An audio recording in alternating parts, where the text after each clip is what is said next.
Assalamualaikum warahmatullahi wabarakatuh. Pada video kali ini saya akan menjelaskan mengenai manajemen bank umum, manajemen bank syariah, dan manajemen bank perkreditan rakyat. Pada materi sebelumnya kita mempelajari tentang lembaga keuangan bank itu terbagi menjadi lembaga keuangan bank umum dan bank PPR, di mana bank umum itu ada bank umum syariah dan bank umum konven. Bank PPR juga ada bank BPR umum dan BPR syariah.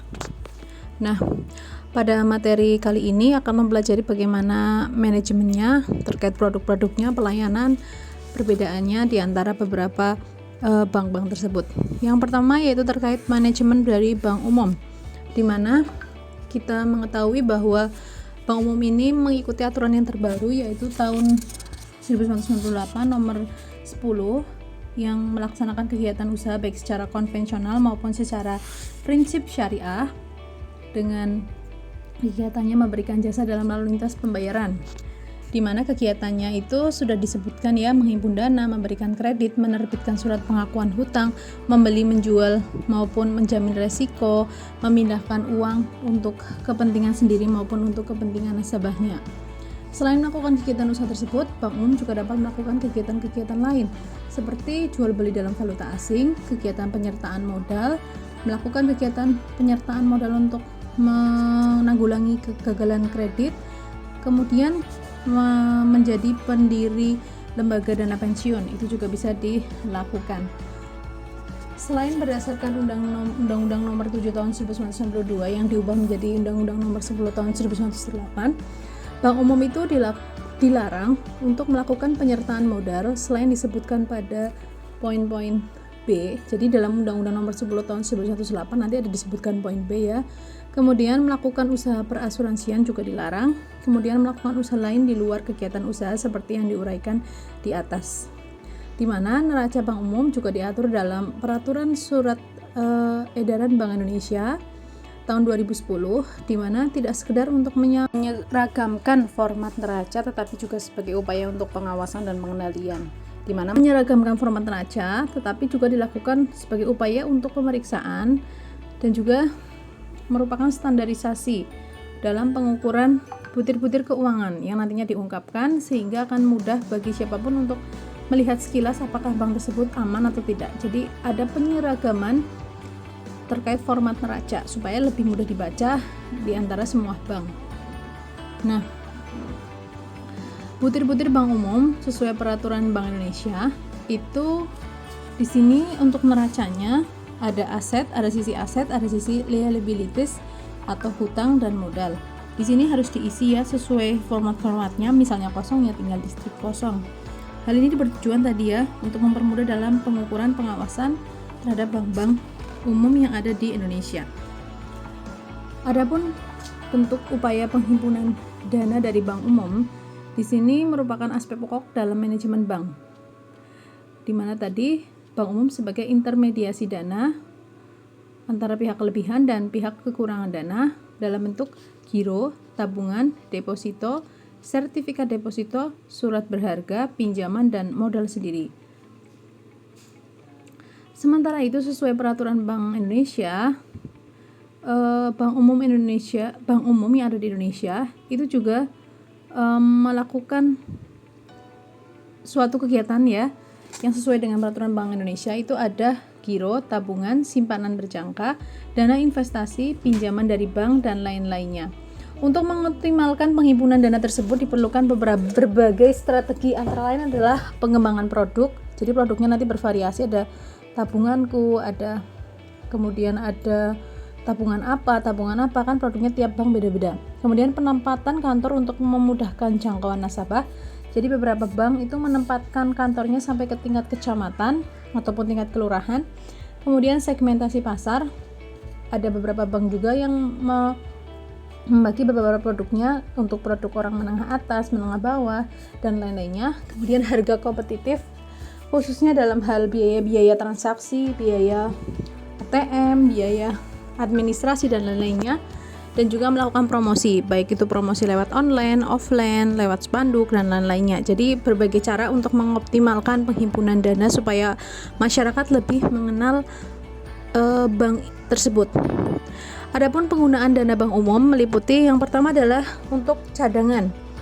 Yang kedua adalah untuk kredit yang disalurkan. Yang ketiga adalah investasi, di mana setiap penggunaan tersebut itu sudah ada aturan-aturannya oleh pemerintah. Misalnya untuk cadangannya minimal berapa sih yang harus dicadangkan, dan itu diwajibkan oleh bank sentral. Kemudian untuk kredit yang disalurkan itu juga sudah ada aturannya, berapa sih rasio bunga kredit dan lain-lainnya. Kemudian untuk investasi itu sebagai upaya untuk diversifikasi dana yang sudah didapatkan oleh bank, supaya bukan hanya disalurkan dalam bentuk kredit tapi juga dalam bentuk investasi mungkin di perusahaan lain atau dalam bentuk pembelian saham dan lain-lainnya. Nah, selanjutnya kita akan melihat mengenai jasa-jasa dari bank umum yang tidak dilakukan oleh BPR. Yang pertama adalah clearing. Clearing adalah penyelesaian utang piutang dalam bentuk warkat atau surat-surat berharga antar bank yang mengikuti peserta clearing. Selanjutnya ada inkaso. Inkaso merupakan jasa bank untuk penagihan pembayaran atas surat atau dokumen berharga kepada pihak ketiga di suatu tempat atau kota lain di dalam negeri. Jadi inkaso ini jasa yang ditawarkan oleh bank ya, tapi tidak bisa dilakukan oleh BPR. Kemudian ada LC atau letter of credit, yaitu suatu pembayaran internasional yang memungkinkan eksportir menerima pembayaran tanpa menunggu berita dari luar negeri setelah barang dan berkas dokumen dikirimkan ke luar negeri. Jadi transaksi untuk jual beli di luar negeri. Selanjutnya yaitu bank garansi, yaitu jaminan yang diberikan oleh bank atas permintaan nasabah atau memenuhi kewajiban pada pihak lain apabila nasabah tersebut tidak mampu memenuhi kewajibannya. Jadi bank memberikan garansi. Kemudian ada transfer yang merupakan jasa berupa pengiriman uang baik dalam negeri maupun luar negeri. Nah, selanjutnya kita akan mempelajari mengenai manajemen aktiva pasiva dari suatu bank umum, di mana di sini dikenal adanya asset liability management yang merupakan ini dari manajemen bank umum, yang pada dasarnya merupakan proses perencanaan pengawasan suatu bank yang dilakukan secara terkoordinir dengan memperhatikan faktor-faktor yang mempengaruhi bank, baik itu faktor eksternal maupun internal, di mana di sini merupakan suatu koordinasi hubungan timbal balik yang dilakukan secara terpadu antara sisi neraca, baik itu aktiva maupun pasiva, untuk keputusan baik keputusan jangka pendek maupun jangka panjang. Manajemen likuiditas bank merupakan faktor penting dalam operasional bank, di mana hal ini cukup kompleks ya, karena harus memenuhi beberapa peraturan-peraturan. Misalnya, memiliki sejumlah likuiditas yang minimum yang sudah ditentukan oleh Bank Indonesia. Yang kedua adalah memiliki likuiditas kurang dari kebutuhannya tetapi mempunyai surat-surat berharga yang segera dialihkan menjadi kas. Jadi likuiditas minimum misalnya berapa miliar atau berapa triliun, ternyata dia bukan dalam bentuk uang tapi ada juga yang dalam bentuk surat-surat berharga yang mudah untuk dijual. Kemudian mempunyai kemampuan untuk memperoleh likuiditas dengan cara menciptakan uang. Jadi dia dapat sesegera mungkin menciptakan uang, baik itu dalam bentuk uang giral yang dikeluarkan oleh bank umum, bukan uang kartal yang dikeluarkan oleh BI seperti kertas atau logam ya, tapi ini seperti deposito, kemudian giro dan lain-lainnya. Selanjutnya manajemen likuiditas. Manajemen likuiditas di sini terkait tentang bagaimana mengukur likuiditas terhadap beberapa rasio yang lazim digunakan.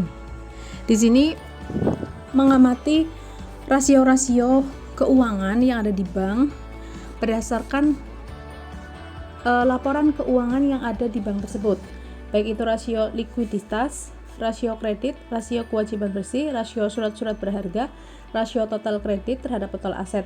Nah, ini nanti akan dipelajari di manajemen keuangan. Jadi nanti ada persentase, misalnya rasio total kredit terhadap total aset. Itu misalnya perbandingan antara pinjaman yang didapatkan bank itu berapa dari pinjaman masyarakat dan lain-lainnya terhadap aset yang didapatkan. Kalau semakin besar pinjamannya, asetnya itu sedikit, berarti kondisinya lemah gitu. Jadi rasio-rasio tersebut itu sebagai dasar untuk manajemen memutuskan dalam hal likuiditas dan lain-lainnya. Ini nanti akan dipelajari dalam manajemen keuangan ya. Selanjutnya tentang manajemen kredit. Penyaluran kredit merupakan kegiatan usaha yang mendominasi pengalokasian dana bank. Oleh karena itu, bunga kredit merupakan sumber penerimaan bank yang utama. Sesuai undang-undang yang terbaru ya, bahwa Kredit merupakan penyediaan uang atau tagihan yang dapat dipersamakan dengan itu berdasarkan persetujuan atau kesepakatan pinjam-meminjam antar bank dengan pihak lain yang mewajibkan pihak kepemimpinan untuk melunasi utangnya setelah jangka waktu tertentu dengan pemberian bunga. Nah, untuk penentuan suku bunga kredit itu terdapat beberapa keputusan ya. Biasanya suku bunga kredit ini sudah ditentukan oleh Bank Indonesia, tetapi beberapa pertimbangan itu diberikan kebijakan. Jadi Bank Indonesia itu menentukan misal antara 4-8%. Nah, nanti bank mau mengambil yang mana slotnya antara 4-8. Itu tergantung. Yang pertama adalah cost of loanable funds atau biaya terhadap cadangan wajib yang ada di bank. Jadi misalnya cadangan wajib itu adalah 3 triliun. Nah, biaya 3 triliun itu tuh berapa untuk mengendap uang tersebut? Semakin tinggi cadangan, maka semakin tinggi juga biayanya. Selanjutnya adalah spread. Spread di sini adalah selisih antara suku bunga dengan biaya. Jadi kalau suku bunganya itu lebih besar dari biaya, berarti masih untung. Tapi kalau sebaliknya biayanya lebih tinggi, berarti bank itu mengalami kerugian. Kemudian biaya overhead adalah biaya-biaya lain terkait tentang kegiatan penghimpunan maupun penyaluran dana seperti biaya personalia, biaya administrasi, biaya umum, itu juga harus diperhitungkan dalam penentuan suku bunga. Kemudian ada premi resiko, yaitu biaya-biaya yang timbul karena resiko-resiko misalnya gagal bayar, gagal melunasi dan lain-lainnya. Itu harus dipertimbangkan juga. Kemudian adalah base lending rate. Base lending rate di sini adalah total dari seluruh poin 1 sampai 4 berapa persen, nanti itu disebut dengan base lending rate. Jadi total semua komponen yang diperhitungkan dalam menentukan besarnya suku bunga. Nah, adapun penentuan dari suku bunga kredit itu juga ditentukan oleh faktor-faktor lain yang tidak langsung, misalnya tentang jangka waktu, kemudian jaminan kredit, reputasi perusahaan, hubungan baik, jaminan pihak ketiga. Jadi ketika itu baik kondisinya, jangka waktunya lebih cepat, suku bunganya menjadi lebih rendah. Kemudian misalnya reputasi perusahaan baik, maka suku bunganya pun akan lebih rendah juga. Untuk pembiayaan kredit seperti yang mungkin sudah dipelajari di waktu kita SMA ya, itu dikenal dengan 5C, yaitu bagaimana karakter, capacity, capital, collateral, dan condition of economy. Jadi seorang akan diberikan pinjaman oleh bank ketika melihat 5C tadi, bagaimana karakter orangnya, bagaimana kapasitas kemampuan untuk mengembalikannya, bagaimana kapitalnya atau modalnya, bagaimana kolateralnya atau barang jaminannya, bagaimana condition of economy atau keadaan ekonomi saat itu akan dipertimbangkan. Selanjutnya kita akan mempelajari mengenai manajemen bank syariah, di mana manajemen bank syariah itu adalah intinya prinsip-prinsip dalam menjalankan perbankan itu harus mengacu pada Al-Quran dan Al-Hadis. Di sini khususnya tentang muamalat. Dalam hukum Islam, praktek riba itu dilarang, sehingga di sini pemilik uang itu dilarang untuk mendapatkan kelebihan dalam bentuk riba atau bunga, dan mana bunga atau riba ini tidak berlaku dalam syariah, lebih berlaku dalam bentuk bagi hasil, di mana konsep hubungannya lebih ke akad, ada akadnya. Terdapat 5 konsep dalam akad syariah, yaitu ada al-wadi'ah, simpanan murni, bagi hasil atau syirkah, jual beli atau at-tijarah, kemudian ada prinsip sewa atau al-ijarah, kemudian ada prinsip jasa al-ajar walumullah, yang mana peraturan dari Bank Syariah Indonesia itu diatur dalam Undang-Undang Nomor 21 Tahun 2008, saat ini yang terbaru itu ya. Di situ mengatur tentang menghimpun dana dalam bentuk simpanan, giro, dalam bentuk deposito, menyalurkan pembiayaan bagi hasil berdasarkan akad mudharabah, musyarakah, dan akad-akad lainnya. Jadi sudah diatur dalam aturan-aturan tersebut. Kegiatan usaha dari bank syariah tersendiri itu sebenarnya pada prinsipnya hampir sama dengan bank umum, tetapi perbedaannya itu tidak ada bunga, terus kemudian pelaksanaannya dengan suatu akad dengan prinsip syariah, di mana bank umum syariah dapat diizinkan melakukan kegiatan yang lainnya, yaitu seperti melakukan kegiatan valuta asing berdasarkan prinsip syariah, kegiatan penyertaan modal, kegiatan penyertaan modal untuk mengatasi akibat kegagalan, bertindak sebagai pengurus dana pensiun, tapi semuanya dengan prinsip syariah. Kegiatan usaha untuk bank syariah khusus BPR ya, Itu yang pertama menghimpun dana, menyalurkan dana, menempatkan dana pada bank syariah lainnya, memindahkan uang, menyediakan produk dalam kegiatan bank syariah lainnya sesuai dengan prinsip-prinsip syariah. Untuk larangan BPR hampir sama seperti BPR yang biasa ya, tidak boleh mengikuti dalam falas, kemudian tidak boleh ikut clearing, tidak boleh ikut dalam mengeluarkan giro. Jadi sama untuk BPRS itu larangannya hampir sama dengan BPR.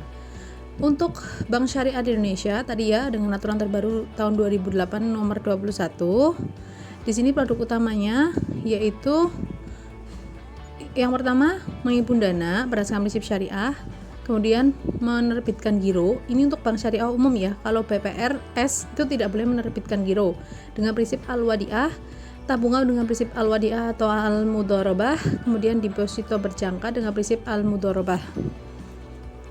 Produk penyaluran dananya itu bisa dilakukan dalam 4 kelompok, yaitu jual beli, bisa dalam bentuk sewa, kemudian bisa dalam bentuk bagi hasil atau syirkah, kemudian dalam bentuk yang lainnya ya, al-aqard. Jadi yang pertama yaitu tentang prinsip jual beli atau tijaroh, ditunjukkan untuk pembiayaan pembelian barang, di mana dibagi menjadi pembiayaan mudharabah, di mana metode ini menempatkan bank sebagai penjual dan nasabah sebagai pembeli. Barang itu segera diserahkan, namun pembayarannya dilakukan secara tangguhan atau bulanan. Kemudian ada salam, yaitu jual beli dengan barangnya belum ada. Dalam hal ini pembayarannya dilakukan secara tunai, tapi penyerahan barang dilakukan secara tangguhan, jadi secara bertahap. Kemudian prinsip sewa, di mana terjadi transaksi jual beli, namun untuk objek sewa pada akhir sewa akan dibeli oleh penyewa. Kemudian prinsip bagi hasil atau syirkah, di sini ada musyarakah, ada mudharabah muqayyah. Yang intinya ini adalah kerjasama di antara kedua belah pihak untuk saling melakukan kontribusi. Misalnya dari pihak bank syariah itu memberikan modal kontribusinya, kalau yang pemiliknya atau usahanya itu dalam bentuk tenaga. Di situ nanti ada kesepakatan bagi hasilnya berapa persen. Namun modalnya tetap akan dikembalikan. Kemudian selanjutnya yaitu prinsip berdasarkan akad al-qard, di mana prinsip pinjaman berdasarkan akad al-qard itu biasanya dilakukan untuk nasabah peminjaman yang kurang mampu atau yang memerlukan dana. Produk-produk dari jasa bank syariah itu ada al-wakalah, yaitu nasabah memberikan kuasa pada bank untuk mewakili dirinya melakukan jasa-jasa tertentu, jadi jasa-jasa lainnya ya. Ada al-hawalah, jadi untuk jasa pengalihan piutang. Al-kalafah itu untuk memberikan bank garansi yang diberikan oleh bank syariah. Ar-rahan, jasa gadai yang sesuai dengan syariat Islam. Kemudian ada bank BPR dan bank BPRS. Ini bank BPR itu sejarahnya awalnya didirikan oleh Raden B. Arya Wiryatmaja, seorang pribumi yang ada di Purwokerto, yang bisa kita lihat di Sawangan ya, museumnya ada patungnya juga, Raden Arya Wiryatmaja, di mana dia itu pertama kali mendirikan berupa lembaga perkreditan di daerah pedesaannya yang berupa lumbung desa atau lumbung padi, yang kemudian berkembang menjadi bank kredit desa. Pada pasca kemerdekaan didirikan Bank Pasar, Bank Karya Produksi Desa. Selanjutnya tahun 1970 didirikan Lembaga Dana Kredit Pedesaan oleh pemerintah daerah, dan pada tahun 1988 pemerintah mengeluarkan paket kebijakan di mana menjadi BPR yang baru. Dan BPR tersebut kemudian melaksanakan kegiatan-kegiatan yang intinya bisa BPR itu melakukan kegiatan konvensional maupun berprinsip syariah, di mana BPR di sini yang tadi ya terlahir di Purwokerto tadi akhirnya berkembang sampai saat ini menjadi BPR konvensional dan BPR syariah. Kegiatan operasional dari BPR dan BPRS diatur dalam Undang-Undang Nomor 10 Tahun 98 tentang BPR, sedangkan Nomor 21 Tahun 2008 tentang BPRS, yang mana aturan tersebut mengatur tentang BPR dan BPRS itu boleh menghimpun dana dan menyalurkan dana dalam bentuk kredit juga, tetapi tidak boleh melakukan jasa lalu lintas pembayaran seperti tadi ya, giro, clearing, inkaso, dan lain-lainnya. Tetapi tetap boleh menghimpun dana dari masyarakat dan menyalurkannya dalam bentuk kredit. Kegiatan usaha BPR itu bisa dilihat ya di sini. Intinya sama seperti bank umum juga. Kalau bank syariah ya sama seperti bank syariah. Ya, BPR syariah itu hampir sama dengan bank syariah. Kemudian kegiatan-kegiatan lainnya juga bisa dilihat di sini dalam Undang-Undang Nomor 21 Tahun 2008 tentang kegiatan BPRS. Itu semua juga hampir sama seperti bank umum, hanya prinsipnya menggunakan prinsip syariah, di mana peraturan operasional BPR dan BPRS itu berdasarkan diatur menggunakan beberapa peraturan, yaitu mengenai bentuk badan usahanya, mengenai kepemilikannya, mengenai pemodalnya. Jadi diatur dalam hal bentuk badan usahanya itu apa, pemilikannya siapa, pemodalnya juga siapa. Jadi pada intinya materi kali ini itu lebih membahas mengenai manajemen bank, yaitu bank umum, kemudian manajemen bank syariah, baik itu bank umum syariah maupun BPRS atau bank perkreditan rakyat syariah, dan manajemen BPR. Bank umum dan bank syariah itu untuk kapasitasnya bolehnya melakukan apa saja itu hampir sama, hanya bedanya di aturannya. Kalau bank BPR dan BPRS itu kapasitasnya juga sama, jadi BPR sama BPRS itu sama, dan larangannya juga sama, tidak boleh melakukan transaksi lalu lintas pembayaran. Yang membedakan intinya kalau syariah itu sesuai Al-Quran dan hadis, kalau umum dan BPR itu konven. Demikian penyampaian tentang manajemen perbankan, semoga dapat dipahami. Wassalamualaikum warahmatullahi wabarakatuh.